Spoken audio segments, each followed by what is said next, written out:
Scientifically Stupid here, and sorry if I sound a little weird in this video. I'm a little bit sick. I got that cold, I think, something like that.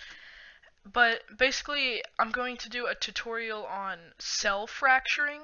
Now, I thought I had already done this, but apparently that was on my other channel. So I'm going to be doing a tutorial on cell fracturing right now and like destruction of objects. So first what you want to do is when you go to preferences, you want to it'll bring up like a new section, and basically you go to add-ons, search cell fracture, and it'll be like, you check it off, okay, and then you click save user settings, and then over here when you have an object selected, it'll give you a cell fracture option. So to start off, what you want to do is add a plane and size it up a little bit. Then you want to make sure the plane is selected, go to the physics tab, and if it's not there, you click T and it'll bring that up, and you come to the physics tab here and click add passive, and that will outline it in green, which is what you want. Now you want to select the cube, and to make this a little easier, I'm going to go to front view, and I'm also going to go to orthographic view. Now you want to hold down control, okay, and drag this up to where you want it. So if control is selected, it'll move it by increments of like one of these units. So I want it to sit right on top of that plane. So now I've got it like that. And as you can see, it's a little bit through the bottom, so I'm just going to move that up just the slightest bit. I'm actually going to adjust this slightly. Okay, there we go. Now what you want to do is head into tab, and you'll see that it has one box, one face for each side. But when you press tab and go to edit mode, you're going to see this subdivide option over here. Click that. I'm going to hit it 6 times until it looks like this, and then I'm going to hit tab again, and then I can go to cell fracture, which is in the tools. Now, for now, I don't know if you guys can see this, maybe, but you can stay with the default settings and hit OK at the bottom, and you will see it'll generate different pieces of the cube that make it up. Whew. And then once that's finished, which shouldn't take very long, so yeah, once that's finished, it'll be actually the cells, each individual part of the cube will be moved to the second layer, and you'll be left with a regular cube on the first layer. Excuse me for that. Sorry. So you can see it's almost done, and this works with pretty much any object. You subdivide it a few times, and then you cell fracture it, and it'll create the object as like a bunch of different cells. So as you can see, if I select this, it's still just one cube, and basically what I can do now is delete that, go to the second layer down here, and now you'll see you have this cube, and it has a bunch of different cells. So now what you want to do is hit B for box select, and select these all. Press M and move it to the first layer. Now if you go back to the first layer, you can see that all these are sitting on top of my plane. But if we hit play, you can see nothing happens. To make something happen, you want to make sure all the cells are selected. Go to physics and click add active. Now I believe this will apply it to all of them. Yep. And as you can see, now it will, if I play it, it'll break up into pieces and fall onto this here plane.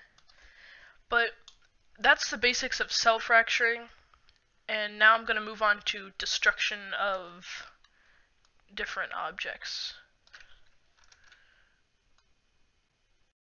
So to start out, I'm going to move my cells to the side, so they're on this edge of the plane. I'm going to exit orthographic view, and now I'm going to hit Shift A, Mesh UV Sphere. I'm going to drag that up, add a I'm going to add a modifier and do a subdivision surface. And then I'm going to click up here in the tool section, smooth. Now I'm going to size that down, not 0.2. I'm going to do 0.5. Wait, no, did I do 0.05? Size 0.5. Nope, no, I did not. So size, oh, I still don't get it. I'm just going to rough estimate the size of this. I'm going to say here, I'm going to make sure I'm on frame 1, and I'm going to go to orthographic view again. I'm going to drag it to the right side of the screen and hit I and location. Now I'm going to go forward 10 frames and move it to here and hit location. Now what I also want to do with this ball is hit add active, and as you can see from frame 1, if we play it,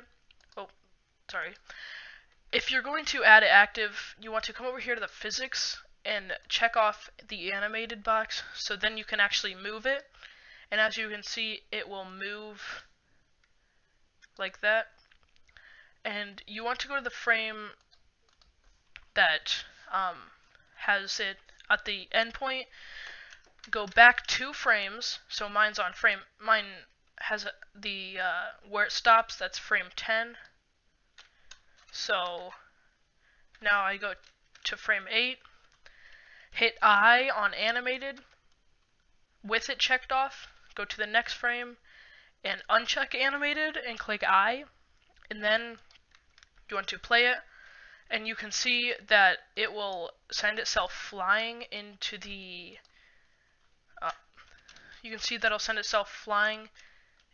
cube, and that's exactly what we want.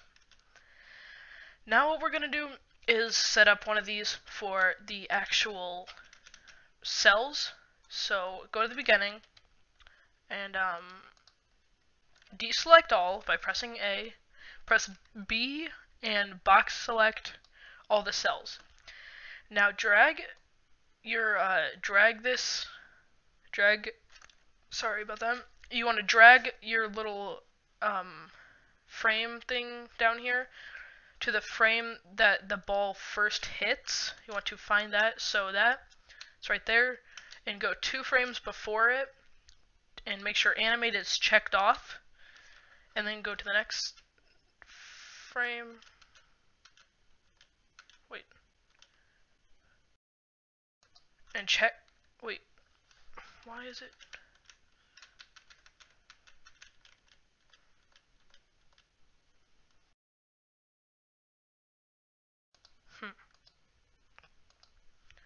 What is happening with this thing? That's weird.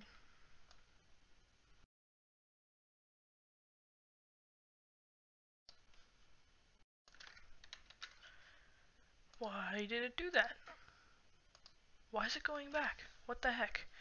Sorry about this. Oh, I think I still had this selected. Oh, right. Okay, so I'm gonna go to the beginning. So you want to select one cell, only one cell.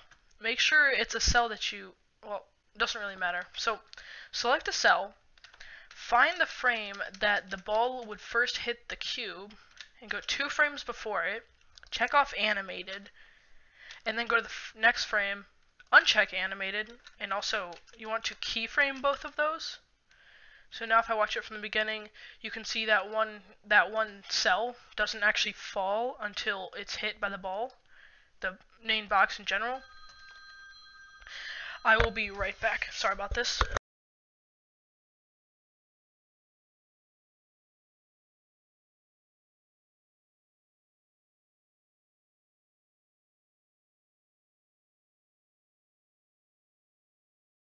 I'm sorry about that. So what you want to do next is box select every cell, okay, and then press Control L and press animation data. And what that should do is for every cell, it should have the animated box thing. So now if we go to the very beginning and play it, you can see that So if you press 0 on the numpad, okay, zoom in, press N, lock camera to view, and then if you watch this, you can see that the ball, I can't remember, the sphere, sorry, is the thing actually destroying the box here. So after you've done that, you want to press 1 on the number pad, zoom out, and change this to cycles render. Now this is pretty much it for the video. What I'm doing now is setting up a lighting scene so that it looks better rendered. So you can keep watching for that. You know what? I can do that in a different video. Thanks for watching. If you want to see another video, or if you want to see more of self-fracturing explained, please leave a comment down below and tell me what I should do next. So, yeah, thanks for watching.